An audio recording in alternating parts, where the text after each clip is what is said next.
بعض دفعہ ہم اس طرح کی حقیقتیں سن کر اور اس طرح کی ریالٹیز کو اسلام کے ٹریڈیشن سے سن کر اس کا مذاق سمجھتے ہیں یا ہم اس کا مذاق بنا لیتے ہیں. اسلام مذاق نہیں ہے. میرا اور آپ کا اس دنیا میں آنا مذاق نہیں ہے. ہمارا یہاں پر سرٹن حالات میں زندگیوں میں ہونا مذاق نہیں ہے. ہم ہر چیز کو جوک نہیں بنا سکتے. جب سے ٹک ٹاک اور مائنڈ سیٹ آیا ہے ہر چیز کو مذاق بنا لیا گیا. پورے رمضان میں بچے اپنا موبائل کھول کے جب بیٹھتے ہیں اور جو ہنس رہے ہوتے ہیں بلا وجہ ہنس رہے ہوتے ہیں. آپ دیکھیں ابھی مجھے میری بیٹی نے میم دکھائی, مجھے دیکھ کر بھی حیرت ہوئی. پاکستان کے لوگ بھی اس طرح کی میمز بناتے ہیں. لائک شیطان کے ساتھ کال پر بات ہو رہی ہے ہاٹ لائن پر, اور شیطان کہہ رہا ہے آپ کو نہیں پتا میں تو بند ہوں, میں تو آ نہیں سکتا, اور ہنس رہے ہیں. Is it a joke? ہر چیز مذاق, ہر چیز مذاق. مذاق میں ہم یہاں تک پہنچ گئے کہ ہم نے اپنا مذاق ایسا بنا لیا کہ ہماری کوئی ویلیو نہیں رہی, ہمارے اندر کوئی کسی قسم کی حمیت نہیں رہی, ایلیجنس نہیں رہی ہماری ریلیجن کے ساتھ. سمجھ نہیں آتا ہمیں. ہم سارے مسلمان, میجورٹی مسلمان ایک ایسی پوزیشن پر کھڑے ہیں کہ اگر آپ کو کہا جائے کہ آپ حالات کو انفر کر کے کچھ آئیڈیا لے سکتے ہیں, ہم اس قابل ہیں کہ ہم حالات کو انفر کر کے کچھ آئیڈیا لے سکیں. 99.99% لوگ اس وقت بالکل بلینک کھڑے ہوئے ہوں گے. دے ول سے ہمیں نہیں پتا ہم کس کا ساتھ دیں, ہمیں نہیں پتا ہم کیا بولیں ہیں, ہمیں نہیں پتا ہم کیا سوچیں, ہمیں نہیں پتا ہم کس طرح سے چیزوں کو اینالائز کریں, بیکاز ہم نے دین کا مذاق بنا دیا, ہم نے جہنم کے مذاق بنا دیا, ہم نے حوروں کا مذاق بنا دیا, ہم نے 70 حوروں کا مذاق بنا دیا, ہم نے مردوں کو ملنے والی نعمتوں کا مذاق بنا دیا. یہ نہیں دیکھا کہ وہ نعمت دینے والا کون تھا. اس کی فکر میں آدھی سے زیادہ قوم ہلکان ہوتی ہے کہ مردوں کو 70 حوریں ملیں گی. اس کی فکر میں کوئی بھی نہیں ڈرتا اور گھبراتا کہ قیامت کے دن کوئی کسی کا ساتھ نہیں دے گا. I will be all alone based on my own actions. جو میرے اعمال ہوں گے وہ میرے سامنے ہوں گے اور کوئی کتاب میں نہیں لکھے ہوئے ہوں گے. میرے اعمال احادیث کے مفہوم کے مطابق مجسم کر کے میرے سامنے کھڑے کر دیے جائیں گے. میں نماز پڑھتی ہوں تو میں جیسی بھی نماز پڑھتی ہوں اس نماز کو ایک شکل دی جائے گی. میں روزہ رکھتی ہوں تو میں جیسا بھی روزہ رکھتی ہوں اس دنیا میں مجھے اپنا روزہ نظر نہیں آتا, بٹ جا کر احادیث پڑھیں, قیامت کے دن ہمارا ہر نیکی کا اینگل مجسم کر دیا جائے گا, ایمباڈیمنٹ ہوگا, کسی نہ کسی شکل کی اس کو کیفیت دے دی جائے گی, اور اس کیفیت کی خوبصورتی ڈپینڈنٹ ہوگی اس بات پر کہ میں نے کتنی خوشی سے, کتنے احسان کے ساتھ, کتنے ایکسلنس سے وہ عمل کیا, روتے دھوتے, نہ چاہتے ہوئے, سستی کے اندر, مجبوری میں نیکیاں کی. تو سوچیں میری اور آپ کی نیکیاں کیسے مجسم ہو کے ہمارے سامنے کھڑی ہوں گی, پیشن کے ساتھ, شوق کے ساتھ, اللہ کو راضی کرنے کے لیے, اس کو حساب کتاب دینے کی فکر میں. اگر میں نے نیکیاں کی تو بہترین مجسم صورت میں وہ نیکیاں ہمارے سامنے کھڑی کر دی جائیں گی. دس از ریکوائرڈ.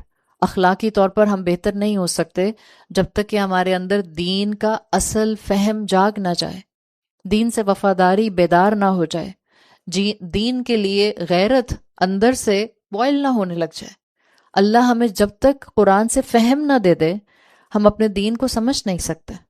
میجورٹی, اکثریت, یاد رکھیں, ایمان بالآخرت ہونے کے باوجود, جیسا کہ ہم سب کے پاس بھی ہے, میجورٹی, اکثریت ایمان بالآخرت ہونے کے باوجود اخلاقی طور پر بہتر نہیں ہوتے.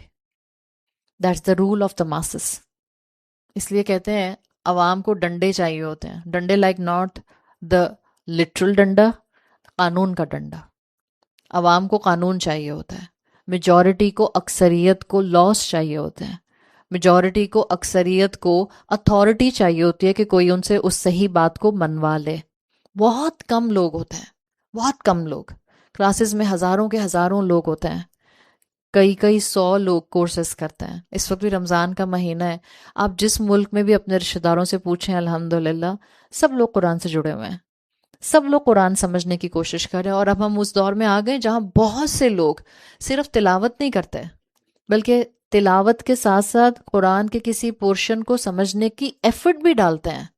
ایمان بالآخرت ہمارا بہت اچھی طرح سے ہمارے ذہنوں میں تازہ ہے, بائی پرنسپل ہمیں معلوم ہے, لیکن یاد رکھیں بہت کم لوگ ہوتے ہیں جن کے اندر سرٹنٹی ہوتی ہے, جن کے اندر یقین ہوتا ہے, جن کے اندر کنوکشن ہوتا ہے, جن کے اندر مورل گراؤنڈز قرآن کے فہم کے ساتھ ساتھ بڑھتی جاتے ہیں. جو نیکی کرتے ہیں تو کسی انسان کے لیے نہیں کرتے، جو اچھا بنتے ہیں تو تعریفوں کے لیے نہیں اچھا بنتے، جو اگر اپنی زندگی کے اندر دین کے لحاظ سے ٹرانسفارمیشن لے کر آتے ہیں تو اس لیے نہیں لے کر آتے کہ سب ان کی واہ واہ کریں گے یا سب ان کو لا کر پھولوں کے ہار پہنائیں گے. یہ صرف اور صرف اپنے آپ کو یقین اور کنوکشن کے راستے پر لے کر جاتے ہیں، اچھے کام کرتے ہیں، نیک کام کرتے ہیں، اس لیے کہ ان کو اللہ کو راضی کرنا ہوتا ہے. That's it. اور کوئی موٹیو نہیں ہوتا اور کوئی مقصد نہیں ہوتا، صرف اللہ کو راضی کرنے کے لیے یہ اچھے بنتے جاتے ہیں، بہتر بنتے جاتے ہیں، ریفائنڈ بنتے جاتے ہیں، سرٹنٹی ان میں آتی جاتی ہے، میچورٹی ان میں آتی جاتی ہے، مورالٹی ان میں آتی جاتی ہے. کہاں ہوں گے یہ لوگ؟ کس ملک سے آئیں گے؟ کہاں سے اٹھیں گے؟ ہم اسی انتظار میں رہتے ہیں. اچھا یہ کون ہوں گے ہمیں بتائیں، کس نے پیشن گوئی کیا ہے ہمیں بتا دیں، ہم بھی سن لیں، ہم بھی پڑھ لیں. کیوں ہم اور آپ نہیں ہو سکتے؟ آپ اور میں نہیں ہو سکتے؟ ہمارے اندر یہ دین کی حمیت نہیں جاگ سکتی؟ ہم دین کے لیے لائل نہیں ہو سکتے؟ اللہ آپ کو اور مجھے یہ نہیں پوچھے گا کہ تمہارے آس پاس مسلمان کیا کرتے تھے، ان کے عقیدے کیسے تھے، ان کے عقیدے درست تھے؟ اگر درست نہیں تھے تو تم ٹھیک کر کے نہیں آئی. ہمیں ہر دوسرے انسان کا عقیدہ ٹھیک کرنا ہے سوائے ایک انسان کے. وہ کون ہے؟ میں خود. میں تو ہوں ہی اتنی نیک. سیلف رائچیسنس کا دورہ مجھ میں تھوڑی کوئی خرابی ہے. قرآن پڑھتی ہوں الحمدللہ، کلاسز اٹینڈ کرتی ہوں، تسبیح پڑھتی رہتی ہوں، 5 وقت کی نمازی ہوں، روزے بھی رکھتی ہوں الحمدللہ، اور قیام اللیل بھی کرتی ہوں الحمدللہ. بس میرے آس پاس ایسے ایسے لوگ ہیں، بس کیا بتاؤں، جن کے عقیدے خراب ہیں، اور سب کے عقیدے ہم نے ٹھیک کرنے. امت بنانی ہوتی ہے نا تو بہت مرتبہ آنکھوں کو اندھا کرنا پڑتا ہے. یہ جملہ میرا یاد رکھیے گا. اگر امت اٹھے گی تو آنکھوں کو اندھا کر کے اٹھے گی. مطلب ایک دوسرے کی برائیاں مت دیکھتے رہیں، ایک دوسرے کی برائیوں کو ہائی لائٹ نہیں کرتے رہیں. امت ایسے نہیں بنتی ہے. بینڈ آف ڈفرینٹ پرسنالٹیز آپ کو صحابہ کرام میں ملتا ہے. رسول اللہ صلی اللہ علیہ وسلم کے جانے کی دیر ہوئی تھی، فتنے اٹھ گئے تھے. آپ صلی اللہ علیہ وسلم کے جانے کی دیر تھی، چاروں خلفاء موجود تھے. حضرت ابو بکر کے دور سے ہی فتنہ شروع ہو گیا تھا. حضرت عثمان کے دور پہ آ کے وہ اپنی گرفت پہ پہنچ گیا تھا، اور حضرت علی کے دور میں آ کے بہت خوفناک سپلٹ ہوا تھا. That's part of life. But امت نہیں ٹوٹی تھی، امت نہیں ٹوٹی تھی. اس چیز کو سمجھ جائیں. آپ کو اور مجھے صرف نالج نہیں گیدر کرنی، حکمت گیدر کرنی ہے. کمپوز اور کام رہنے والے مسلمان ہوتے تھے جب مشکلات آتی تھیں. یہ نہیں کہ واویلا مچا رہے ہیں، انٹالرنٹ ہو رہے ہیں. آپ کی اور میرے پاس ایمان بالآخرت ہے. یہ کوئی اللہ کی طرف سے ہی ایسی سیٹنگ ہوتی ہے. جب بھی میں کلاسز لے رہی ہوتی ہوں کوئی نہ کوئی آس پاس کے حالات ایسے ہوتے ہیں کہ آپ وہاں تک پہنچتے ہیں جس جگہ پر آپ آیت میں پلان کر کے آتے ہیں، اور آس پاس کے حالات اس سے بالکل مناسب ہوتے ہیں. بہت سے بہت دنیا بگڑی بھی تو کیا ہوگا؟ اس وقت کیا ہوگا؟ مر جائیں گے. That's it. اِنَّ إِلَىٰ رَبِّكَ الرُّجْعَىٰ. کیا پریشانی ہے؟ کیا آپس میں ایک دوسرے کو ہائپر وینٹیلیٹ کر رہے ہیں سب کے سب؟ اللہ کے ساتھ جڑنے کا وقت ہے. اس لیے میں نے شروع میں کہا تھا جب مشکلات آتی ہیں جڑ جاتے ہیں، کٹتے نہیں ہیں یا کاٹتے نہیں ہیں ایک دوسرے کو. امت بنانے کے لیے مل جاتے ہیں. باہر شیر آ جائے اور آپ اس وقت برابر میں ایک ایسی خاتون کے ساتھ بیٹھی ہیں جو آپ کو ایک آنکھ نہیں بھاتی، باہر شیر ہے، آپ انہیں کی گود میں آ جائیں گی. It's a fact. بالکل پریکٹیکل بات بتائیے. چلیں شیر اندر آنا بھی شروع ہو گیا، صحیح. آپ کے پاس کوئی اور چوائس نہیں ہے کہ آپ انہیں خاتون دونوں ایک دوسرے کو پکڑ لیں گے اور دونوں مل کر چھپنے کی کوشش کریں گے. وہ پردے کے پیچھے سارے جہاں منصور صاحب کے بندے بیٹھے. جب مشکل آتی ہے اس وقت اپنی دشمنی کو تھوڑی دیر کے لیے سائڈ پہ رکھ دیتے ہیں اور مل جاتے ہیں اور مل کر دشمن کا مقابلہ کرتے ہیں. بات سمجھ آ رہی ہے؟ جب ہم اپنے آپ کو اللہ کے کلام کے ساتھ جوڑتے ہیں تو ریٹیلیشن کی طرف نہیں جاتے، حکمت کی طرف جاتے ہیں، کمپوزر کی طرف جاتے ہیں، کمپٹنس کی طرف جاتے ہیں، ایمان کی طرف جاتے ہیں، ثابت قدمی کی طرف جاتے ہیں. اللہ کا ذکر بڑھا دیں، مت کریں بیکار باتیں، نہیں کریں ڈسکشنز. آپ اور میں مسئلے سالو کرنے والی پوزیشن میں نہیں ہیں. جب بولنا ہی ہے تو اللہ کا ذکر کریں. تسبیح پکڑ لیں ہاتھ میں، کاؤنٹر لگا لیں ہاتھ میں، اور چلتے پھرتے جب سارے لوگ صرف ڈسکشنز کر رہے ہیں آپ تسبیحات کریں. یاد رکھیں ٹورڈز اینڈ آف ٹائمز، جس وقت آزمائشیں اور فتنے اپنے عروج پر ہوں گی، مسلمانوں کی اصل غذا، اصل فیول ان کی تسبیحات اور اذکار ہوں گے۔ پڑھیں اللہ کا کلام، بولیں کم، سنتے رہیں چپ کر کے، اور اوپینین دینے کی ضرورت نہیں ہے۔ رسول اللہ صلی اللہ علیہ وسلم کی حدیث کا مفہوم آتا ہے سو پرٹیننٹ ٹو ٹوڈیز ٹائم۔ آپ صلی اللہ علیہ وسلم کی حدیث کے مفہوم کے مطابق آپ نے کہا تھا قرب قیامت کے قریب ہر انسان کی ایک اپنی اوپینین ہوگی، اور ہر انسان صرف اپنی آواز سنے گا۔ ہم اس وقت اپنی آواز سنتے ہیں۔ کیا مطلب اپنی آواز سننے کا؟ یہ نہیں کہ آواز ریکارڈ کر کے اپنی آواز کانوں میں سن رہے ہیں، نہیں، ہر کسی کے لیے اس کی اپنی رائے سب سے زیادہ ویٹیج رکھتی ہوگی۔ ہر کوئی بولنا چاہے گا، ہر کوئی بتانا چاہے گا، اس میں کیا ہوگا؟ سینسیبل بات سننے سے محروم رہ جائے گا۔ That's the essence. وقت کو سمجھیں، حالات کو سمجھیں، اور اللہ تعالیٰ کے دیے ہوئے نظام کو سمجھیں۔ آیت نمبر 8 ہمیں کانشیسنس، شعور آخرت کا صحیح ڈائریکشن میں دے رہی ہے۔ اگر آخرت کا درست شعور مل جاتا ہے، دنیا کی زندگی ایمان کے نقش قدم پر چلنا شروع ہو جاتی ہے۔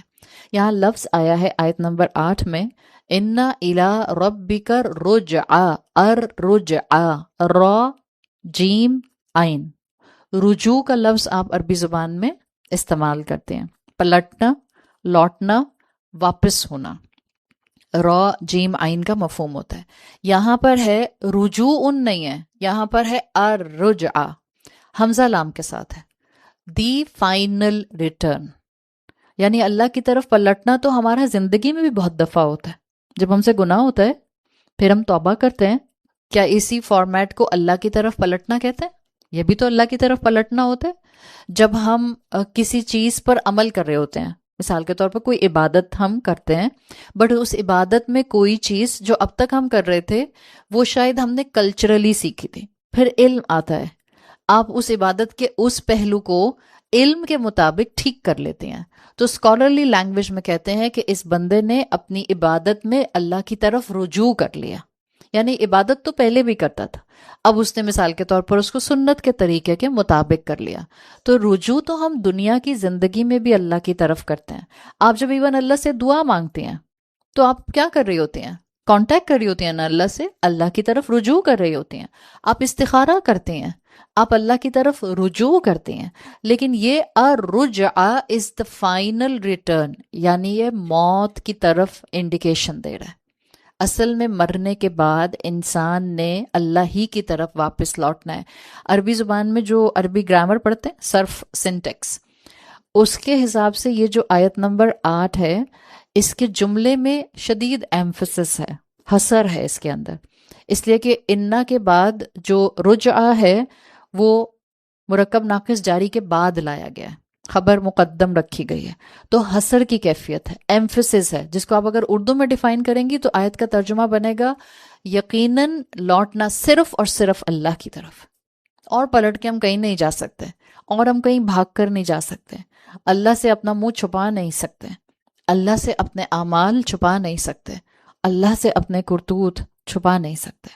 اِنَّ إِلَىٰ رَبِّكَ الرُّجْعَىٰ، اردو میں اگر سمجھنا چاہیں تو اس میں تاکیداً جملہ بولا گیا ہے، ایمفسس کے ساتھ بولا گیا ہے کہ یقیناً تمہاری واپسی صرف اور صرف اللہ کی طرف ہے۔ قرآن کا جو ایک عام مفہوم کا اینگل ہے، یا جو ایک عام رائٹنگ کا پہلو ہے، اس میں آتا ہے زیادہ تر جب موت کے ساتھ یا حساب کتاب کے لیے اللہ کی طرف لوٹنا ہو تو فعل لاتے ہیں، ورب، یرجعون، وہ اللہ کی طرف لوٹیں گے، یا یرجعون، وہ اللہ کی طرف لوٹائے جائیں گے۔ دیٹس عام اسلوب، عام میتھڈ آف قرآنک لٹریچر۔ لیکن یہاں پر ڈفرینٹ آیا ہے، فعل نہیں آیا، الرجعہ یہاں اسم آیا ہے، اور جب فعل سے اسم کو ریپلیس کرتے ہیں قرآن میں یا عربی زبان میں تو مطلب ہوتا ہے یہ بہت اٹل حقیقت ہے، it's a done deal, there is no doubt in it.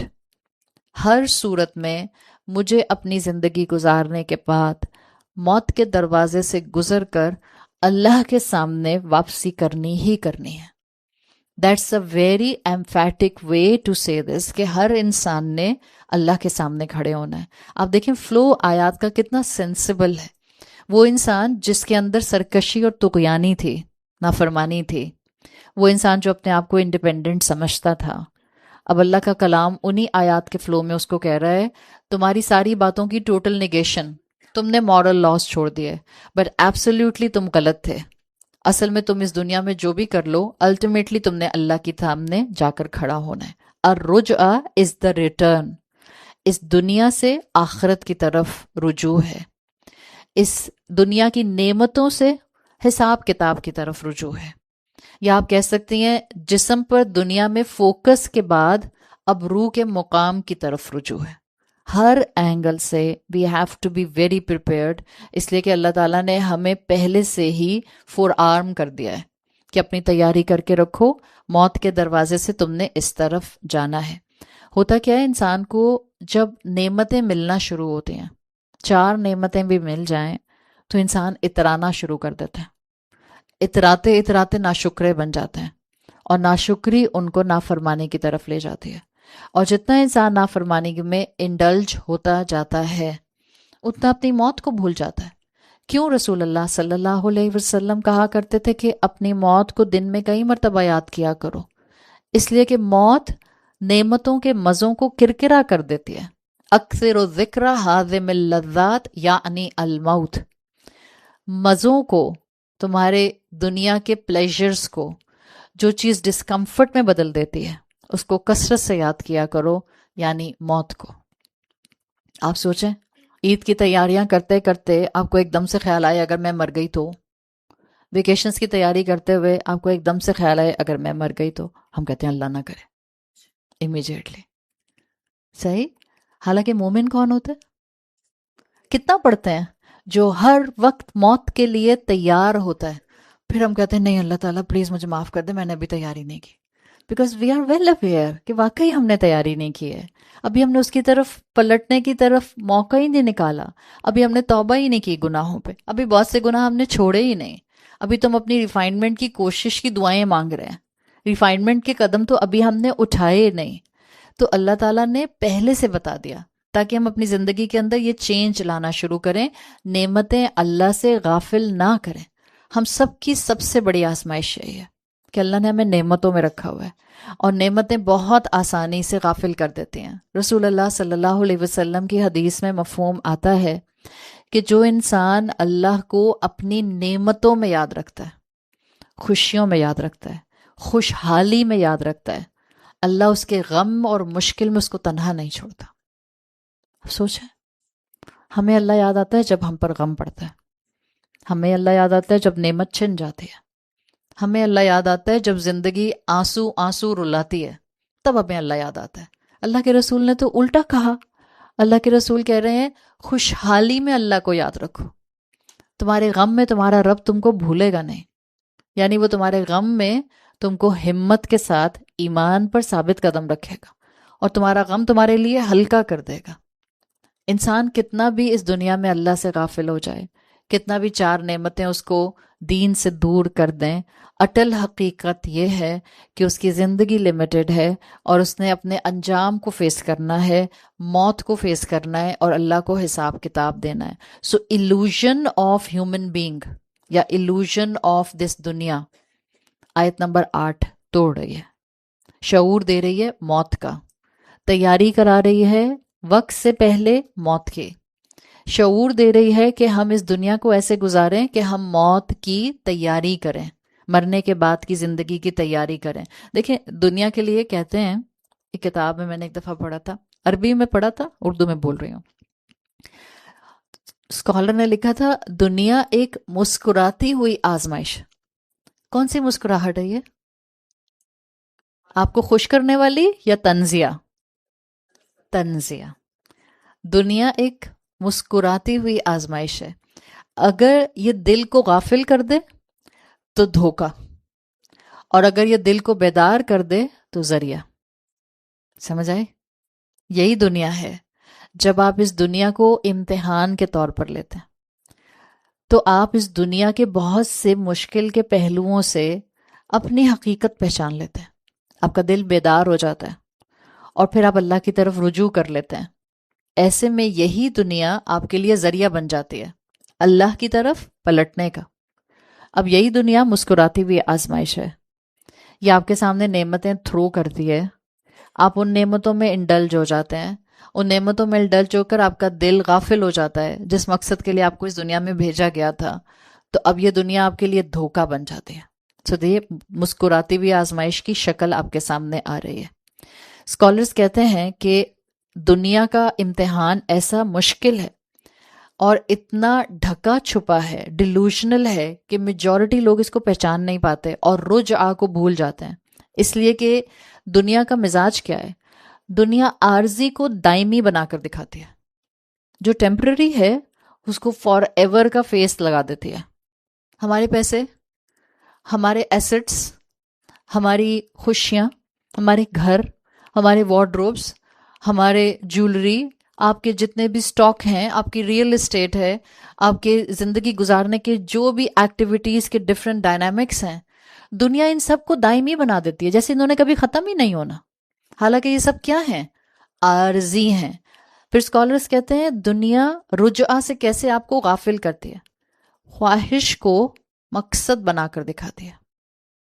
خواہش کو مقصد بنا کر دکھاتی ہے. بس مجھے چاہیے, بس میری زندگی کا مقصد ہے مجھے یہ والا فون مل جائے, مجھے یہ والی گاڑی مل جائے, مجھے یہ والا گھر مل جائے, مجھے یہاں ویکیشنز پر جانا ہے, مجھے اس یونیورسٹی میں جانا ہے, مجھے اس جگہ جانا ہے. دس از دا وے جس میں نظر آ رہا ہے کہ دنیا اصل میں خواہش کو ہمارے لیے مقصد بنا کر پریزنٹ کرتی ہے. ایک اور دنیا کا دھوکہ جو اسکالرز بتاتے ہیں, یہ دنیا کی نعمتوں کو امتحان کی بجائے انعام بنا کر دکھاتے ہیں. میں ہوں ہی اتنی اچھی کہ اللہ تعالیٰ نے الحمدللہ اتنا اچھا خاندان دیا.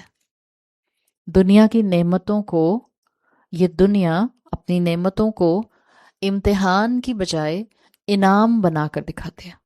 ہمیں اپنی نعمتیں انعام لگتی ہیں نا, ایسے لگتا ہے ہم ڈیزرو کرتے ہیں, ایسے لگتا ہے یہ ہمارا کریڈٹ ہے, ایسے لگتا ہے کہ اوکے آبویسلی میرا پوٹینشیل اتنا ہے کہ میں جو ہوں وہ باجی ہوں اور سامنے کام کرنے والی ماسی ہے. میرا پوٹینشیل ہی اتنا ہے, میرا لینیج ہی ایسا ہے, میری فیملی بیک گراؤنڈ ہی ایسی ہے, میرے کریڈینشیلز ہی ایسے ہیں. یہ ہے دنیا کا امتحان کو انعام بنا کر دکھانا. کانسٹنٹلی دنیا انسان کو غافل کرتی ہے. رسول اللہ صلی اللہ علیہ وسلم کی حدیث آتی ہے, آپ صلی اللہ علیہ وسلم نے فرمایا صحیح مسلم میں, ان الدنیا حلوۃ خادرۃ, دنیا سرسبز ہے اور میٹھی ہے. وَإِنَّ اللَّهَ مُسْتَخْلِفَكُمْ فِيهَا, اللہ نے تم کو اس میں خلیفہ بنایا ہے. بٹ اللہ نے ہمیں خلیفہ بنا کر ایک جو اختیار دیا ہے وہ لمیٹڈ ہے یا ان لمیٹڈ ہے؟ اللہ نے تم کو یہاں خلیفہ بنایا ہے اور کچھ تھوڑا سا اختیار دیا ہے. فَيَنْظُرُوا كَيْفَ تَعْمَلُونَ, تاکہ وہ دیکھے کہ تم کیسے عمل کرتے ہو. فَاتَّقُوا الدُّنْيَا, دنیا سے بچ کے رہنا, یہ تمہیں ٹریپ کر لے گی.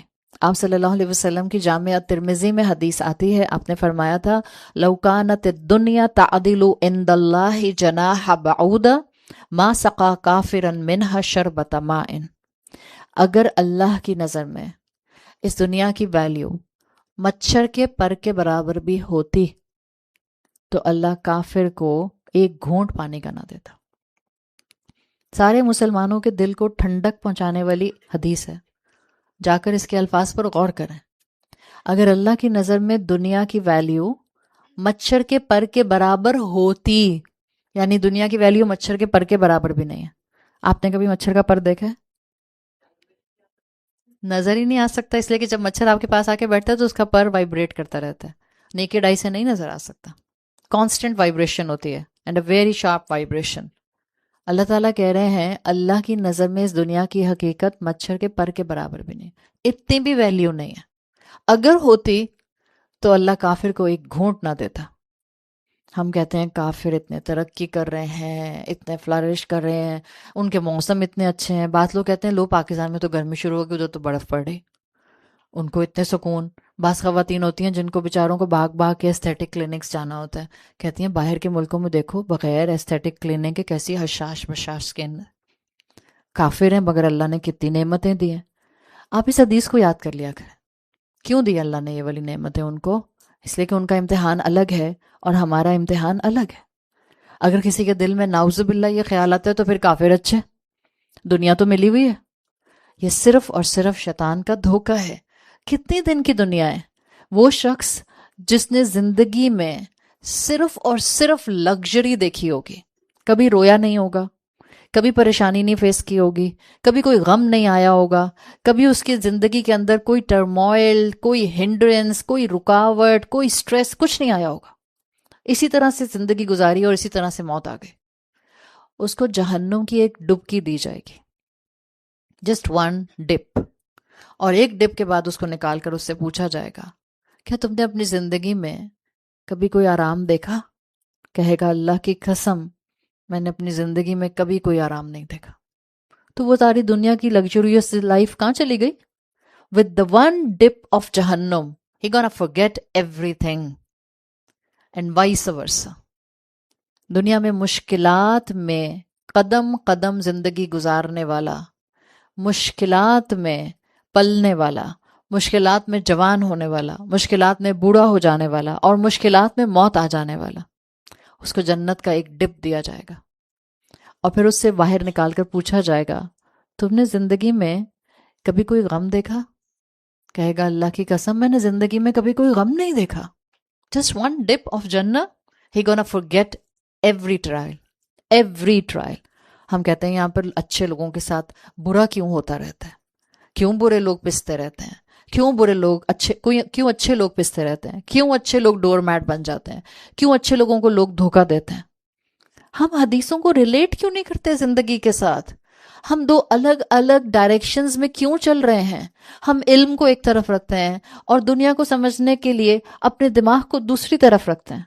سورۃ العلق پکار رہی ہے اپنے ایمان کے ساتھ اپنے عقل اور دماغ کو اٹیچ کر دیں، ایک ہی طرح سوچنا شروع کریں، قرآن جیسا سوچیں، احادیث جیسا سوچیں. آپ شکوے شکایتوں سے اوپر اٹھ جائیں گے. You gonna raise the bar of your deeds. آپ نیکیوں میں اوپر اٹھ رہیں گی. آپ کو پرابلم نہیں لگے گی اس دنیا میں جینا. مشکلات آئیں گی بٹ آپ کو گرائیں گی نہیں. مشکلات آئیں گی لیکن آپ کے کوپنگ میکانزم کو اسٹرانگ رکھیں گی بیکاز آپ کا اینکر قرآن ہوگا، حدیث ہوگی. ان دونوں کو مرج کریں. ہر بات ہر ایک سے پوچھنے کی ضرورت نہیں ہوتی. جو قرآن کے راستے پر آ جاتے ہیں اللہ ان کے اندر فرقان لگا دیتا ہے، اندر سے آواز آتی ہے. You just have to stay quiet. اپنی کوائٹنس کے لمحات کو بڑھا دیں. بیٹھی رہیں جائے نماز پر جب ٹائم ہے اور کوئی اور کام نہیں ہے. ظہر کی نماز تھوڑی جلدی شروع کرتے ہیں. وہاں سے گھر سے نکلنے سے پہلے ضروری تھوڑی ہے بالکل آخری وقت پر السلام علیکم کہہ کے جوتے پہن کے بھاگ کے گاڑی میں. Don't do like this. اپنی ٹائم مینجمنٹ کریں.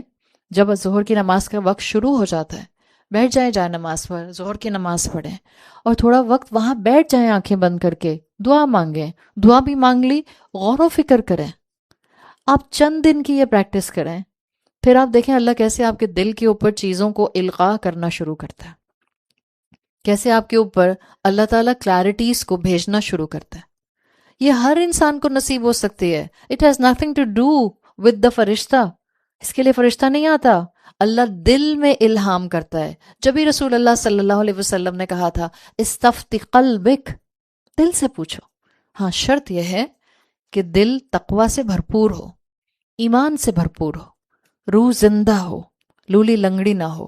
تو اللہ تعالیٰ نے اپنے رسول صلی اللہ علیہ وسلم کے ذریعے بتا دیا کہ دنیا کانسٹنٹلی دھوکہ دیتی ہے اور دھوکہ دے کر نہ صرف اللہ کے سامنے آپ کو استغنا کا شکار کرتی ہے، موت سے غافل کر دیتی ہے، بھلا دیتی ہے ایک دن میں نے مر جانا ہے. کیا ہوگی میری دولت اور کیا ہوگا میرا دنیاوی مقام اور کیا ہوگا میرا دنیاوی وجاہت کا معاملہ. ایک ملک الموت کی جھلک نظر آنے کی دیر. ایک دفعہ ملک الموت نظر آ جائے پھر ہٹتا نہیں ہے سامنے سے جب تک کہ ہماری آنکھیں بند نہیں کر دیتا. دنیا کی نعمتوں کو رائٹ ڈائریکشن میں استعمال کرنے کی توفیق مانگے اللہ سے. اللہ ان نعمتوں کے ساتھ مجھے فرما بردار کرتے. آپ دیکھیں گی آپ کے پاس جو ہوگا آپ راضی ہوں گی. آپ دوسروں کی نعمت پر آنکھیں لمبی نہیں کریں گی. آپ کے پاس جو ہوگا آپ کو سکون دے گا. آپ کے پاس جو ہوگا اس میں برکت ہوگی. آپ کے اندر اصل کیفیت خوشی ہوگی جو آج میجورٹی لوگوں کے پاس نہیں ہے. ایک افراتفری ہے لوگوں کے اندر اس لیے کہ موت کو بھولے ہوئے ہیں. آپ نے نام سنا ہے امام ابن حجر عسقلانی؟ سنا ہوگا نا، جو لوگ کلاسز سے اٹیچ ہوتے ہیں وہ سن لیتے ہیں. صحیح بخاری کو جانتے ہیں؟ صحیح بخاری جو آپ کہتے ہیں کہ سب سے زیادہ اوتھینٹک حدیث کی کمپائلیشن کی کتاب ہے، امام بخاری نے کمپائل کی. اس حدیث کی کتاب کی جو سب سے اوتھینٹک شرح ہے، یعنی اس کتاب، اب جیسے قرآن کی تفسیر ہوتی ہے، حدیث کی شرح ہوتی ہے، ایکسپلینیشن. تو صحیح بخاری کی جو سب سے اوتھینٹک، یا آپ یوں کہہ لیں جو سب سے زیادہ کمپریہنسو ایکسپلینیشن ہے، وہ امام حجر ابن اسقلانی نے لکھی ہے. ٹھیک ہے، اچھا، یعنی محدث ہیں، حدیث کی ایکسپلینیشن کرتا ہے. ہی واز دا اسکالر، وہ معمولی اسکالر نہیں ہے. ان کی پورے ٹریڈیشنل اسلام میں جب سے ان کی پیدائش سے یہ کام ان کا ہوا، اس وقت سے لے کر آج تک وہ لوگ جو علوم کی محفل سے کنیکٹڈ ہیں، ابن حجر اسقلانی کا نام بہت اچھی طرح جانتے ہیں. اٹس اے ویری ریناؤنڈ نیم امنگ دا حدیث اسٹڈیز. ابن حجر اسقلانی ایک بہت بڑے اسکالر ہیں، محدث ہیں، پلس بہت ہی امیر انسان تھے. Very rich person, not just rich, بہت گڈ لکنگ بھی تھے. نہ صرف گڈ لکنگ تھے بلکہ کپڑوں میں بہت اچھی ایستھیٹک سینس رکھتے تھے. بہت اچھا کپڑا پہنا کرتے تھے، سوفسٹیکیٹڈ لباس پہنا کرتے تھے، مہنگا لباس پہنا کرتے تھے. امیر تھے، رچ تھے، استاد تھے، گڈ لکنگ تھے، اچھا کپڑا پہننے کی سینس تھی. پھر ایک ٹائم آیا کہ ان کو ایجپٹ کا جج بھی بنا دیا گیا. سو اتھارٹی بھی دنیا میں بہت زیادہ تھی. حدیث کے اسکالر اپنی جگہ پر ہیں، اور گورنمنٹ لیول پر بھی ان کو ایجپٹ کا جج بنا دیا گیا. ایک مرتبہ بازار سے گزر رہے تھے. اب آپ یہ سارے کریکٹرسٹکس ذہن میں رکھیں تو ایک امیج پرسنالٹی کا آپ کے ذہن میں آ جاتا ہے. بہترین مومن مسلمان، بٹ سائملٹینیسلی دنیا کا حسنہ بھی اللہ تعالیٰ نے بہترین نوازا ہوا ہے. بازار سے گزر رہے تھے. جب بازار سے گزر رہے تھے تو ایک شخص نے روکا، یا شیخ، اور روک کر کہا، آپ کے رسول نے ایک حدیث کہی ہے، الدنیا سجن المؤمن و جنت الکافر. دنیا مومن کے لیے قید خانہ ہے اور کافر کے لیے جنت ہے. یہ جس نے بولا، یہ ایک شخص زمین پر بیٹھا ہوا جو لیمپ کے آئل ہوتے ہیں، چراغ کے تیل، وہ بیچ رہا تھا. کافر تھا، اور کافر یعنی مشرک تھا، اور اس حد تک مشرک تھا کہ خدا کو مانتا ہی نہیں تھا. تو ایتھیسٹ تھا. رسول اللہ صلی اللہ علیہ وسلم کی حدیث کے مطابق کافر ہو گیا. الدنیا سجن المومن و جنت الکافر. دنیا مومن کا تو قید خانہ ہے اور کافر کی جنت ہے. تو اس نے کہا، یا شیخ، آپ کے رسول نے تو یہ کہا ہے، یہ آپ کی کیسی آپ کا کیسا قید خانہ ہے اور میری کیسی جنت ہے؟ میں بیٹھا تیل بیچ رہا ہوں زمین پہ، اور آپ اتنے بڑے حاکم ہیں اور اتنے ایفلوئنٹ کلاس سے تعلق رکھتے ہیں، مجھے تو کہیں سے بھی آپ کا قید خانہ نظر نہیں آ رہا. سوچیں آپ ہوتی تو کیا جواب دیتے؟ پھنس گئے نا. آپ کہتے ہیں ہاں کہہ تو صحیح رہا ہے. اس لیے کہ ہم سوچتے کم ہیں، بولتے زیادہ ہیں. امام ابن حجر اسقلانی نے اس کو مسکرا کر دیکھا اور اس سے کہا، جتنا مجھے اپنے رب کے راستے پر چلتے ہوئے اپنی موت کے بعد اپنے رب سے انعام ملنے کی توقع ہے، اس کے مقابلے میں یہ جو دنیا میں ملا یہ تو قید خانہ ہی لگتا ہے. ہمارے دماغوں میں ایسا سوال کا جواب آتا نہیں. ہم آئیں بائیں شائیں کرنے لگ جاتے ہیں. ہم کہتے ہیں اصل میں کل بتاؤں گی. پھر ہم اس کو فون گھماتے، اس کو فون گھماتے، اس کو فون گھماتے، اس سے کہتے تم بتا دو مجھے پلیز اس کا کیا جواب دوں. کتنا سینسیبل جواب دیا. علم جب آپ کی شخصیت کا حصہ بن جاتا ہے، آپ کو فتووں کی تلاش نہیں رہتی. علم جب آپ کی شخصیت میں، آپ کے شب و روز میں، آپ کی ایکٹیویٹیز میں نظر آتا ہے، پھر آپ جا جا کر لوگوں سے نہیں پوچھتے. سینسیبل بات کی. انہوں نے کہا جو مجھے آخرت میں ملنے والا ہے، جس کی مجھے اپنے رب سے توقع ہے، جس کے لیے میں دنیا میں سٹرگل کر رہا ہوں، اس سب کے مقابلے میں، ان جنت کی نعمتوں کے مقابلے میں یہ دنیا تو قید خانہ ہے. اور رہا سوال تمہارا وہ جنت الکافر، تو جو اللہ تعالیٰ نے کفر کرنے والوں کا انجام اپنی کتاب میں اور اپنے رسول صلی اللہ علیہ وسلم کے ذریعے بتایا ہے، جتنا سخت اللہ تعالیٰ نے سزاؤں کا معاملہ الیبوریٹ فارم میں بتایا ہے، اس سب کے مقابلے میں تم اس وقت بیٹا جنت میں ہی ہو. See what a sensible academic reply. یہ والے مسلمان ریکوائرڈ، جذباتی نہیں، سمجھدار. یہ شخص جو آئل بیچ رہا تھا، جو خدا کو مانتا نہیں تھا، وہیں بیٹھے بیٹھے رونا شروع ہو گیا. اتنا زیادہ اس کو امام ابن حجر عسقلانی کی بات سمجھ آئی کہ اس نے کہا میں مسلمان ہونا چاہتا ہوں. اور پھر اس شخص نے کلمہ شہادت پڑھا اور مسلمان ہو گیا. مسلمانوں کی زبان سے الفاظ ایسے نکلتے تھے. کوئی مسلمان کرنے کے لیے اس کے پیچھے پیچھے نہیں پڑتے تھے، آؤ میں تمہیں تبلیغ کروں، اور اس کے بعد تبلیغ کرے جا رہے ہیں اور خود ہلکان ہو رہے ہیں. پھر کہتے ہیں آج کل کے لوگ بہت ڈھیٹ ہیں، سنتے نہیں ہیں، سمجھتے نہیں ہیں، سن کر سن ہو گئے ہیں. نہیں، ہمیں بتانے کا طریقہ نہیں آتا. ہم نے خود بتانے والے نے اپنے ذات کے اندر علم کو اپنی ذات کا حصہ نہیں بنایا ہوا. میجورٹی آج کل ہم سب کا یہی حال ہے. جب یہ ہوتا ہے تو پھر زبانوں میں اثر نہیں رہتا. پھر اللہ کا کلام سر کے اوپر سے گزر رہا ہوتا ہے. پھر اللہ کا کلام بہت کم کانوں کے ذریعے دل میں اترتا ہے. ہاں، کانوں سے اندر ضرور جاتا ہے، مگر وہ عقل میں جاتا ہے. ادھر فلٹر 1، فلٹر 2، فلٹر 3، فلٹر 4 سے گزرتا ہے، دوسرے کان سے باہر نکل جاتا ہے. That's the problem. مسلمان اپنی آخرت پر فوکسڈ ہوتے تھے. جو انسان اپنی دنیا کی زندگی گزارتا ہی موت اور موت کے بعد کی زندگی کی تیاری کے لیے ہے، اس کو موت سے ڈر لگے گا؟ اس کو نہیں ڈر لگے گا. جب اس دنیا میں ہم رک رک کر زندگیاں گزار رہے ہیں، ہر خواہش پر ہم بریک لگا رہے ہیں، ہر دوسری خواہش پر بریک لگانی پڑتی ہے. کیوں؟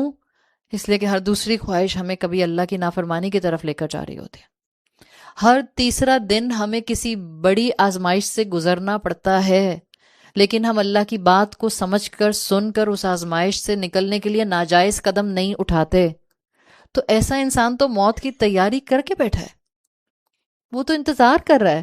اس کے لیے موت ایک دروازہ ہے. کس چیز کا؟ پرسکون زندگی کا، جہاں کسی آزمائش کے اوپر اس کو پھر اس کے بعد رونا نہیں ہوگا، جہاں کسی خواہش پر اس کو صبر نہیں کرنا ہوگا، پھر خواہشات کی تکمیل ہوگی. دنیا میں کر لی نا اتنی ڈیلیڈ گریٹیفیکیشن. دنیا میں ڈیلیڈ گریٹیفیکیشن کرنے والے موت کے بعد جنت کے انعام دیے جائیں گے. جس نے آج خود کو ہولڈ کر کے رکھا just for the sake of his رب، میں اپنی خواہش کو لگام ڈالوں اس لیے کہ میں نے اپنے رب کے سامنے اسی منہ کے ساتھ پہنچنا ہے. جس نے آج اپنی خواہشات کو روکا ہے وہ مرنے سے نہیں ڈرتا. ایک ہوتا ہے موت کا، موت کے وقت کا یا مرنے کے پروسیس سے گزرنے کا خوف. یہ نیچرل ہے، یہ نیچرل ہے، اس لیے کہ موت کے ساتھ سختیاں ہیں، موت کے ساتھ بے ہوشیاں ہیں. اللہ کے رسول نے خود کہا ہے کہ دعا مانگا کرو اللہ تمہیں سکرات الموت سے محفوظ رکھے. موت کے جو پینگز ہیں، جو پینگز آف ڈیتھس ہیں، اس سے اللہ کی حفاظت میں آیا کرو. ایک ہوتا ہے موت کے پروسیس سے گزرنے کا ڈر، یہ نیچرل ہے. لیکن ایک ہوتا ہے مرنے سے ڈرنا. دنیا چلی جائے گی، میری دنیا کی خوشیاں چلی جائیں گی، نعمتیں چلی جائیں گی، یہ مومن کو نہیں ہوتا. اگر آپ کو یہ خیال آ رہا ہے کہ مرنے سے تو مجھے ڈر لگتا ہے، اگر وہ مرنے سے ڈر لگنے والا موت کے پروسیس کا ہے تو وہ نارمل ہے، کوئی غلطی بات نہیں ہے. آپ بالکل ٹھیک ہیں، آپ عین مومن ہیں، آپ عین اللہ کے رسول صلی اللہ علیہ وسلم کے پیٹرن پر ہیں. لیکن دنیا چھوڑنے کا جو ڈر ہے وہ مومن کو نہیں ہوتا. وہ کہتے ہیں میں تیار ہوں، اللہ تعالیٰ جب چاہے مجھے اپنے پاس بلا لے. ہاں، اللہ کے رسول صلی اللہ علیہ وسلم نے ہمیں سکھایا ہے اللہ سے خیر مانگو.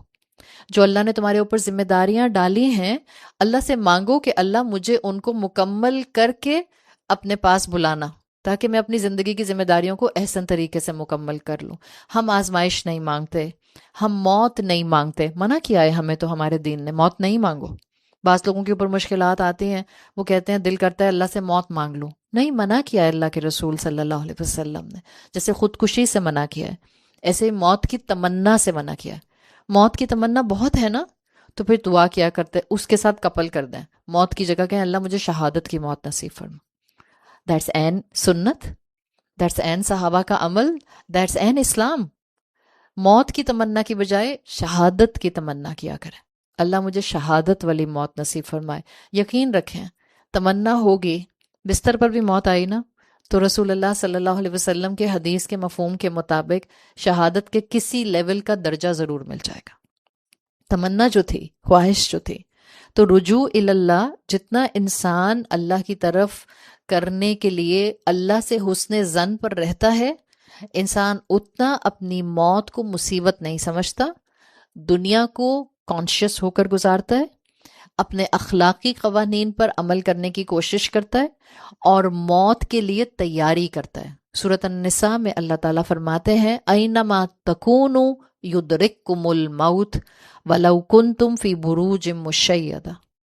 تم جہاں کہیں بھی ہوگے، چاہے تم فورٹیفائڈ پیلسز میں اپنے آپ کو بند کر لو، جب موت کا وقت آئے گا وہ تم کو آ پکڑے گی.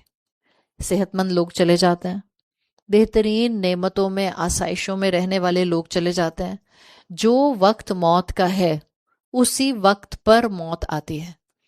ہمیں عادت ہے سگنیچر سٹائل اڈاپٹ کرنے کی، ہے نا. سگنیچر سٹائل ہر انسان کہتا ہے یہ میرا سگنیچر سٹائل ہے، میں ایسے کپڑے پہنتی ہوں، میں ایسا دوپٹہ اوڑھتی ہوں، میں ایسے جوتے پہنتی ہوں. ہر انسان کا ایک سگنیچر سٹائل ہوتا ہے. میں ایسا عبایا پہنتی ہوں، میں ایسے پیٹرن پر زندگی گزارتی ہوں.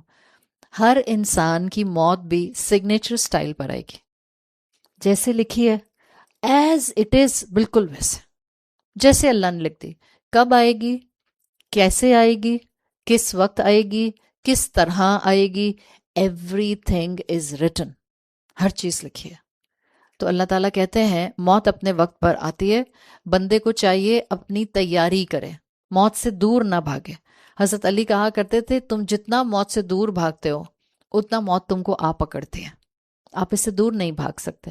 حضرت ابو بکر صدیق کہا کرتے تھے الموت اقرب الی احدکم من شراق نعلہ، تمہاری موت تم سے تمہارے شو لیسز سے بھی زیادہ قریب ہے، کانسٹنٹلی تمہارے سامنے ہوتی ہے. احادیث کے مفہوم کے مطابق موت ہر دن انسان کو آ کے دیکھتی ہے، ہر صبح آ کے دیکھتی ہے اور پھر اس کو کہہ کے جاتی ہے ابھی تمہارا وقت نہیں آیا. ہمیں سنائی نہیں دیتا. ہر دن ایک نیا دن ہوتا ہے، ایک نئی اپرچونٹی ہوتی ہے، ایک نئی امید ہوتی ہے. ہر دن یہ آیت، یہ پرنسپل، یہ اصول یاد رکھیں، ان الی ربک الرجعی. آٹومیٹیکلی آپ دن کیئرفل ہو کر گزاریں گے. زبان اونچی ہو جائے گی تو ایک دم سے میلو ڈاؤن ہو جائیں گے، آواز اونچی ہوگی غصے کی وجہ سے ایک دم خود کو بریک لگائیں گے. جتنا موت یاد رہتی ہے اتنا انسان کا اپنا اخلاق سنوارنا یاد رہتا ہے، انسان کی عبادت بہتر رہتی ہے، انسان کو اللہ یاد رہتا ہے. حضرت عثمان کے لیے آتا ہے کہ حضرت عثمان رضی اللہ عنہ قبروں پر جا کر کھڑے ہو جایا کرتے تھے. پہلے میں نے آپ کو بتایا تھا پچھلی کلاس میں، حضرت عثمان کی personality was a quite person, خاموش انسان تھے. محفل میں بھی ہوتے تھے تو ریئرلی بات کیا کرتے تھے، چپ کر کر سنتے رہتے تھے. پھر ان کے لیے آتا ہے قبروں پر جا کر بیٹھ جایا کرتے تھے اور اتنا روتے تھے کہ داڑھی بھیگ جایا کرتی تھی. حضرت عثمان کے الفاظ کا مفہوم آتا ہے کہ وہ کہا کرتے تھے یہ مقام سب سے مشکل مقام ہے، قبر کا مقام. جس کا یہ بہتر رہا اس کے لیے آگے بھی خیر ہی خیر ہے، اور جس کا یہ بگڑ گیا اس کے لیے آگے انجام اچھا نہیں ہے. اللہ تعالیٰ ہمیں قبر کے فتنوں سے محفوظ رکھے. ہم دجال سے ڈرتے ہیں اور ہم دجال کا خوف کھاتے ہیں اور ہم دجال کو جاننے کے لیے کتنی محنتیں کرتے ہیں. رسول اللہ صلی اللہ علیہ وسلم کی حدیث کا مفہوم آتا ہے دجالی فتنے سے زیادہ قبر کے فتنے سے اللہ کی پناہ میں آؤ. ہم نے کب کوشش کی قبر کے فتنے سے اپنے آپ کو بچانے کے لیے اور اس کے بارے میں جاننے کے لیے؟ ہم کہتے ہیں ہم سب کو تو پتہ ہے کہ جب ہم مر جائیں گے اور قبر میں ڈال دیے جائیں گے. اول تو ہم زیادہ سوچتے نہیں ہیں اس کے بارے میں.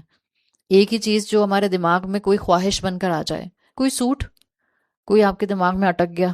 کتنی دفعہ ایسے ہوتا ہے، ابھی آپ نے اپنی ساری شاپنگ ختم کر لی، پھر شیطان کی طرح سوشل میڈیا پر کوئی نہ کوئی برانڈ سامنے آ جاتا ہے، پھر آپ کو اچانک سے وہ سوٹ پسند آ جاتا ہے، پھر آپ کو نماز پڑھتے میں بھی سوٹ یاد آ رہا ہے، آرڈر کیوں نہیں کر دیا، اسٹاک آؤٹ ہی نہ ہو جاتا، آؤٹ آف اسٹاک ہی نہ ہو جاتا.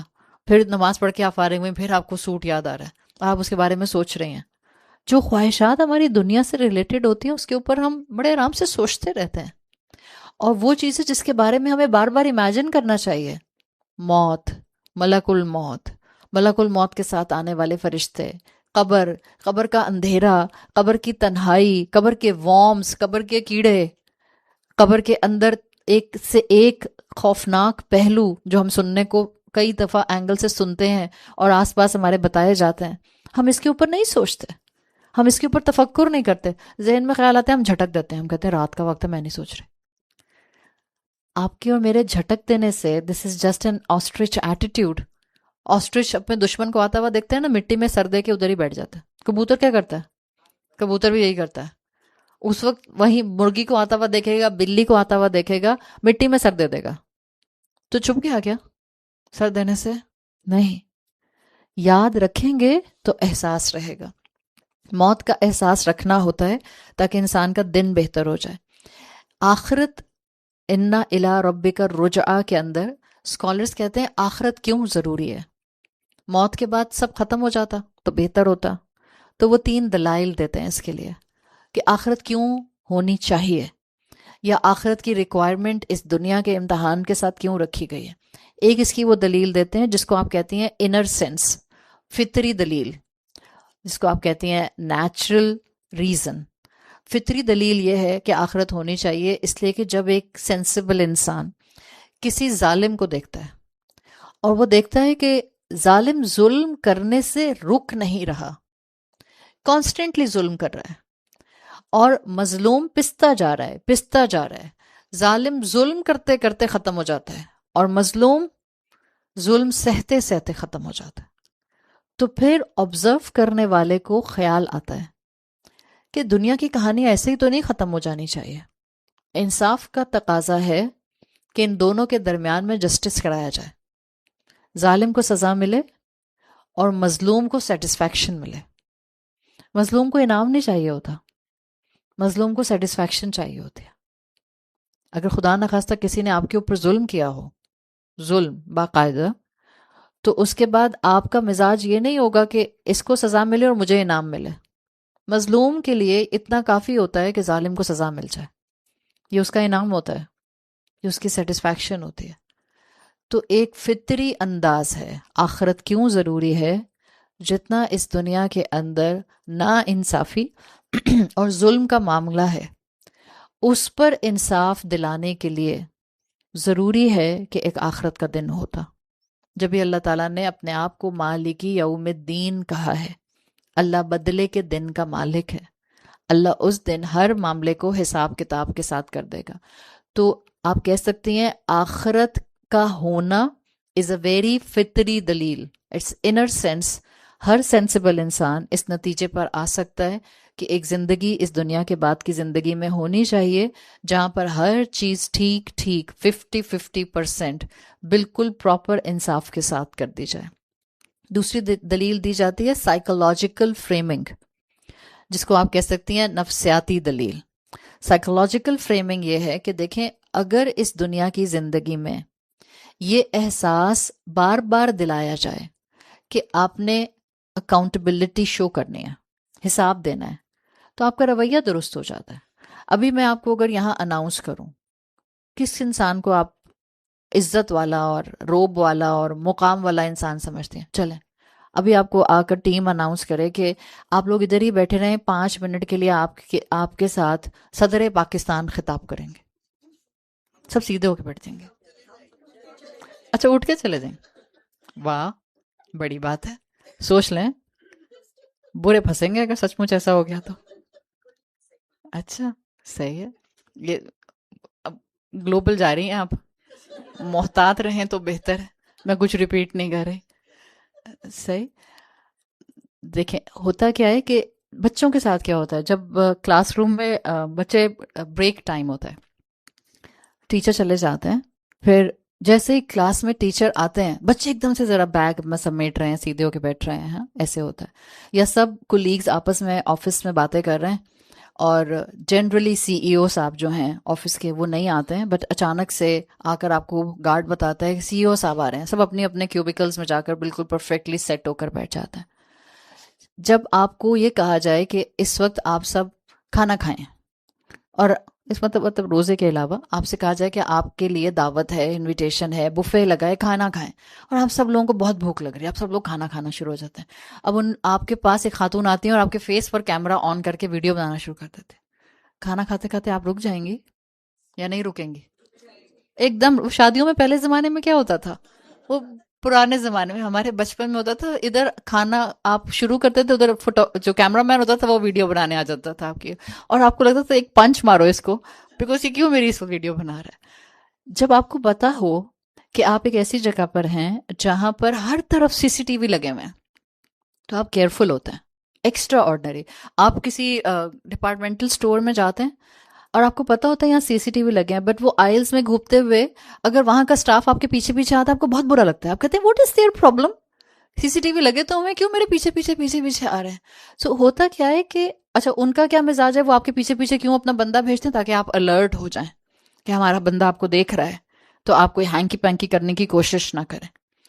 جب سائیکولوجیکل فریمنگ یہ ہے کہ جب ایک انسان کو یہ بار بار احساس دلایا جاتا ہے کہ اسے کوئی سن رہا ہے، اسے کوئی دیکھ رہا ہے، وہ جو کر رہا ہے وہ ریکارڈ ہو رہا ہے، وہ لکھا جا رہا ہے، ایک دن وہ اس کے سامنے پریزنٹ کیا جائے گا، اور پریزنٹ بھی ایسے کیا جائے گا کہ اقرا کتابک، خود ہی پڑھنا ہوگا کہ میں نے کیا کیا کیا، تو پھر سائیکولوجیکلی انسان محتاط ہو جاتا ہے. سو آخرت کا آنا انسانوں کی اس دنیا کی زندگی کو بہتر گزارنے کے کانسیپٹ میں بیسٹ فریمنگ ہے. سائیکولوجیکلی الرٹ پر زندگی گزارتا ہے، اس کے اندر ایک احساس رہتا ہے، وہ انسانیت کے لیول پر رہتا ہے، ظلم کرنے سے ڈرتا ہے، تنہائی میں گناہ کرنے سے ڈرتا ہے، خواہشات کو بے لگام استعمال کرنے سے ڈرتا ہے، بے انصافی کرنے سے ڈرتا ہے. اس کا مطلب ہے جو انسان ظالم ہے، جو بے انصاف ہے، جو خواہشات کو لگام نہیں لگا رہا، اس کا نفسیات ڈسٹربڈ ہے، سائیکولوجیکلی ویک انسان ہے، سائیکولوجیکلی اپنے آپ میں اتنی اسٹرینتھ نہیں رکھتا کہ تنہائی میں گناہ نہ کرے، سائیکولوجیکلی اتنی اسٹرینتھ نہیں رکھتا کہ ظالم پوزیشن والا ہوتے ہوئے ظلم نہ کرے، سائیکولوجیکلی اتنی اسٹرینتھ نہیں رکھتا کہ اپنے آپ کو انصاف پر قائم رکھ سکے. سو آخرت ضروری ہے، اس لیے کہ جب آپ اپنے اندر اکاؤنٹیبلٹی کا احساس لے آتے ہیں تو آپ کے اعمال بہتر ہونے لگ جاتے ہیں. تیسری ریزن اسکالرز دیتے ہیں ایگزسٹینشیل میننگ، اور وہ کہتے ہیں کہ اگر یہ انسان سوچے کہ زندگی موت پر ختم ہے تو پھر زندگی کا مقصد تو بہت ہی ویگ ہے. اگر مرنے کے بعد دوبارہ نہیں اٹھنا تو پھر اس دنیا کی زندگی میں تو کچھ ہے ہی نہیں، تسلسل کیسے آئے گا؟ آپ دیکھیں وہ لوگ جو صرف اور صرف ایگنوسٹکس ہوتے ہیں، لا خدا ہوتے ہیں، اللہ کو نہیں مانتے، آخرت کو نہیں مانتے، جب ان کی زندگی میں کوئی مشکل آتی ہے it hit them like a trauma. جب ان کا کوئی اپنا چلا جاتا ہے it's a lifetime detachment. ہمیں کسی اپنے کے جانے پر صبر کس بیسس پر آتا ہے؟ that soon we gonna be together. اور ہم دعا دیتے ہیں ایک دوسرے کو اللہ ہمیں اچھے مقام پر اکٹھا کرے. ایک امید ہوتی ہے. آپ اس ماں کا سوچیں جس کا بچہ چلا گیا، آپ اس بیوی کا سوچیں جس کا شوہر چلا گیا، آپ اس شوہر کا سوچیں جس کی بیوی چلی گئی اور دونوں ایک دوسرے سے بہت محبت کرتے تھے، آپ اس انسان کا سوچیں جس کے ماں باپ چلے گئے اور اس کو لگتا ہے کہ اب جیسے وہ یتیم ہو گیا. ماں باپ کسی بھی عمر کے حصے میں جاتے ہیں، چاہے آپ 40 سال کی بھی ہو جائیں، تب بھی آپ کو لگتا ہے آپ یتیم ہو گئے، مگر آپ کے اندر صبر کی کیفیت کیسے آتی ہے؟ ایگزسٹینشیل میننگ آپ اپنے آپ کو بار بار بتاتے ہیں انشاءاللہ ایک دن ہم اللہ کے بنائے ہوئے بہترین مقام پر اکٹھے ہو جائیں گے. اس سے انسان میں صبر آتا ہے، اس سے انسان میں کنٹینٹمنٹ آتی ہے، اس سے انسان کے اندر حوصلہ آتا ہے، جینے کی امید آتی ہے. Existential meaning. اگر اس دنیا میں ہم نے سب نے مرنے کے بعد نہ اٹھنا ہو تو پتہ ہے ہم کیسے ہوں؟ ہم سب اپنی مرضی کریں، میرا جو دل چاہے میں کروں. اگر میرا جو دل چاہے میں کروں، جسٹ تھنک اباؤٹ اٹ. آپ ہیں، آپ کی پرسنالٹی ہے، کبھی بیٹھ کے سوچئے گا، آپ ہی ہیں، آپ کی پرسنالٹی، آپ کی شخصیت کی کریکٹرسٹکس، آپ کی عادات، آپ کو کیا اچھا لگتا ہے، آپ کو کیا برا لگتا ہے. آپ سوچیں اگر میں ایسی زندگی گزاروں جس میں میں وہ ہر کام کروں جو میں کرنا چاہتی ہوں، what kind of a life it will be. اگر ہم اس طرح کی زندگی گزاریں نا، انالیسس کیے ہیں اس کے اوپر ریسرچرز نے، وہ کہتے ہیں انسان اکیلا رہ جائے، کسی دوسرے انسان کے ساتھ رہ نہ سکے، کسی دوسرے انسان کے ساتھ نہ رہ سکے، even not with your parents. جب آپ ینگ ہوتے ہیں تو پیرنٹس اچھے نہیں لگتے، اس لیے کہ وہ آپ کو بات بات پر روک رہے ہوتے ہیں. ابھی ہم نے پچھلے دنوں بات کی تھی، وہ تربیت کر رہے ہوتے ہیں، اور جو تربیت کر رہا ہوتا ہے بہت انوائنگ لگتا ہے. جب آپ جوان ہوتے ہیں ماں باپ اچھے نہیں لگتے. جب آپ ایڈلٹ ہو جاتے ہیں اور آپ کا اپنا فیملی سٹرکچر بھی ڈیولپ ہونا شروع ہو جاتا ہے، تب بھی آپ کو ماں باپ انوائنگ لگنے لگ جاتے ہیں. آپ کہتے ہیں بہت ڈیمانڈنگ ہو رہے ہیں. اور اگر ماں باپ بڑھاپے میں چلے جائیں اور آپ اپنے پرفیکٹ ایڈلٹہڈ میں آ جائیں with the full fledged family responsibility, اور ماں باپ بھی لائبلٹی بن کر آپ کے کندھوں پر آ جائیں، تب بھی ماں باپ کی خدمت کرنا آسان نہیں ہوتا ہے، بہت مشکل ہوتا ہے. سوچیں اگر ہم صرف یہ کہیں کہ ہم اسی بیس پر زندگی گزاریں جو ہمارا دل چاہتا ہے، تو ہم کسی دوسرے انسان کے ساتھ زندگی نہ گزار سکیں. سب لڑیں، سب ایک دوسرے کو مار دیں، سب ایک دوسرے کے ساتھ ناانصافی کریں. تو اللہ تعالیٰ نے ایگزسٹینشیل میننگز دیے. اس دنیا کی زندگی میں اس سوچ کے ساتھ جینا ہوتا ہے that it's a journey, it's not a circle کہ میں اپنی ہی حسن کا دیوانہ بنا پھرتا ہوں، میں گھومے جا رہی ہوں، میری خواہش میری خواہش میری خواہش. آپ کی اور میری زندگیاں it's not based on a circle shape, it's a journey on a road map. ہم بڑھتے جا رہے ہیں آگے، ہمارا ہر دن ہمیں ایک قدم آگے بڑھاتا ہے. ہم بالکل اس زندگی میں جیسے سال ہر سال بڑھ رہے ہیں. ہم اس دنیا کی زندگی کے دروازے سے باہر نکلیں گے، موت کو ایکسپیرینس کریں گے، پھر بھی ہم اپنے سفر میں آگے جاری رہیں گے. قبر کی زندگی شروع ہو جائے گی، برزخ کی زندگی شروع ہو جائے گی. وہاں بھی سٹینڈ سٹل نہیں ہوگا. اللہ تعالیٰ وہاں پر ہمیں وقتی طور کے لیے سلائیں گے، پھر سور پھونکا جائے گا، پھر جرنی سٹارٹ ہو جائے گا. جس جگہ کو، جس اپوائنٹڈ جگہ کو پن پوائنٹ کر دیا جائے گا، سب انسان اس کی طرف چلنا شروع کر دیں گے. فردر جرنی، کھڑے ہو کر انتظار کریں گے جب تک کہ اللہ کا حکم نہیں آ جائے گا کہ حساب کتاب شروع کیا جائے. فردر جرنی، مختلف لوگوں کا مختلف بریکٹس کے اندر حساب ہوگا. فردر جرنی، اللہ تعالیٰ مختلف لوگوں کو مختلف اینگل سے فیصلے سنائیں گے. کچھ لوگوں کا ادھر ہی فیصلہ سنا دیا جائے گا، صرف مسلمان باقی بچیں گے. مسلمانوں کا فردر جرنی، ان کو آگے پل صراط سے گزرنا ہوگا، اور پل صراط گزرنے سے جو کامیاب ہو جائے گا فردر جرنی، اس کو جنت میں داخل کر دیا جائے گا. So we are on a path of a سفر. It's not circular, it's completely linear, اور یہ چل رہا ہے اور چل رہا ہے اور چل رہا ہے. سو ایگزسٹینشیل میننگ یہ ہے کہ آخرت ہر مسلمان کے لیے ایک آئیڈیا نہیں ہے، اٹس اے ڈائریکشن. میری زندگی کا رخ ہے.